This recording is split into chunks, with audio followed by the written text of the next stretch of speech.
नमस्कार दर्शकों। छत्तीसगढ़ में कांग्रेस हार क्या गई, आंतरिक मनमुटाव और भेद चरम पर पहुंच गई है।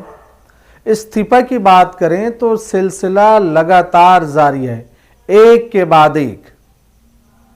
ये हम बड़ा हैरान कर देने वाली है और कांग्रेस के लिए चिंता का विषय है कि आखिर इस चुनाव के बाद सारे लोग, सारे नेता ऐसा मानने लगे हैं शायद कि वो कभी भी छत्तीसगढ़ में पूर्ण सरकार नहीं बना पाएगी, इसलिए वो विकल्प भी ढूंढ रहे हैं, ऐसा जान पड़ता है। हम अभी तक बात करें तो एक हाई प्रोफाइल सीट माना जा रहा था, महंत राम सुंदर दास वर्सेस बृजमोहन अग्रवाल जी के बीच। हाल ही में महंत राम सुंदर दास ने यह कह के पद से इस्तीफा दे दिया कि वो भारी मार्जिन से अपने प्रतिद्वंदी से हार प्राप्त किया है।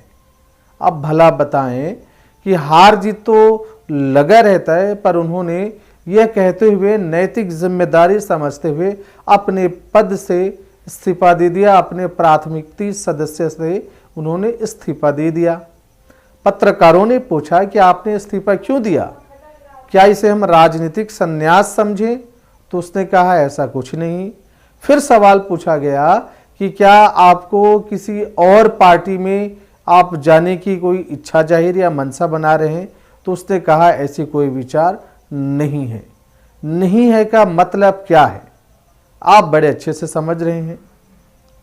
वहीं हम बात करते हैं, आज ही की बात करते हैं, एक और विधायक मोहित राम केरकट्टा। मोहित राम केरकट्टा ने, ये जो तानाखार विधानसभा के विधायक प्रत्याशी रहे, इन्होंने भी आज इस्तीफा दे दिया। इस्तीफा यह देते हुए कहा कि उनके हार का प्रमुख कारण है कि कांग्रेस के अंतर में एक ऐसे षड्यंत्रकारी काम कर रहे हैं जिसके वजह से उन्हें हार मिली है, और उसने भी इस्तीफा दे दिया।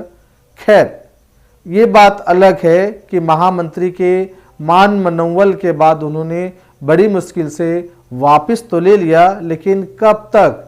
चूंकि उनका मन ही नहीं है इस पद में रहने के लिए, तो भला वो कब तक मान मनोवल के सहारे टिका रहेगा। दूसरी तरफ बात करते हैं तो छत्तीसगढ़ के उन 22 विधायकों की जो भूतपूर्व हो गए हैं, इन भूतपूर्व विधायकों की टिकट काट दी कांग्रेस ने। एक नई पहल और सख्त कदम माना जा रहा था। ऐसा प्राथमिकी नजर में आ रही थी कि इन विधायकों की टिकट काट दी जाएगी तो शायद नए प्रत्याशियों को जीत मिलेगी, पर कुछ जगह सही भी हुआ और कुछ जगह नहीं हुआ। किंतु कांग्रेस के भीतर अंदरूनी भेद और बढ़ गए। सबसे पहले विनय जायसवाल और अधिकांश नेता सहित ये पहुंच गए कांग्रेस के भूतपूर्व मुख्यमंत्री भूपेश बघेल जी के यहाँ। ये सारे निष्कासित कार्यवाही से अंदर ही अंदर टूटे हुए सारे नेता हैं। 15 पूर्व एमएलए ने, और ये सारे एमएलए उनके पास जाके मिला, जब उन्हें संतोष नहीं मिला तो वो रुख कर गए दिल्ली की तरफ। सोचने वाली बात यह है कि खड़गे से मिलकर उनका कहना है कि वो एक रिपोर्ट सौंपेंगे। रिपोर्ट ये सौंपेंगे कि आखिर उन्हें किस आधार पर, किसके कहने पर, कौन से सर्वे के आधार पर उनकी टिकट काट दी गई, यह भी बताया जाए। और उसने ये भी दावा किया कि अगर उनकी टिकट नहीं कटती तो शायद ये 10-12 सीटों की हार जीत हुई है कांग्रेस को और बीजेपी के बीच में, तो वो ऐसा नहीं हो सकता था। ये भी वो दावे कर रहे हैं, और इस दावे को लेकर अब कांग्रेस की कला दिल्ली तक पहुंच गई है। दिल्ली में वो अध्यक्ष कांग्रेस के खड़गे जी से मिलेंगे और अपनी बात जानने की कोशिश करेंगे।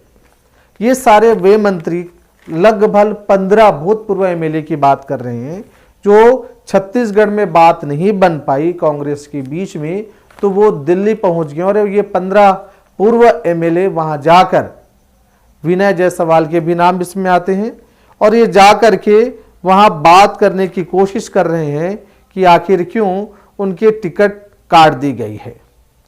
हाल ही में एक और बात करें इसी के बीच में, चाहिए। तो वहीं कांग्रेस के महामंत्री मिल्कित सिंह गेंदू ने भी जयसिंह अग्रवाल को एक कारण बताओ नोटिस जारी कर दिया और पूछा गया है उस कारण में, उस नोटिस में, कि पार्टी के अंतर्गत रहकर आपने पार्टी के खिलाफ क्यों गतिविधि की। अब यह देखना होगा, एक के बाद एक छत्तीसगढ़ में कांग्रेस पार्टी में भूतपूर्व एमएलए सहित वर्तमान जो प्रत्याशी रहे हैं वो भी अपने पद से इस्तीफा देते जा रहे हैं और पहले रूठे हुए विधायक सीधा दिल्ली पहुंच गए हैं। तो अब भला कांग्रेस का होगा क्या। लेकिन कहते हैं ना, अब धूप है, थोड़ी देर बाद छांव भी होगी।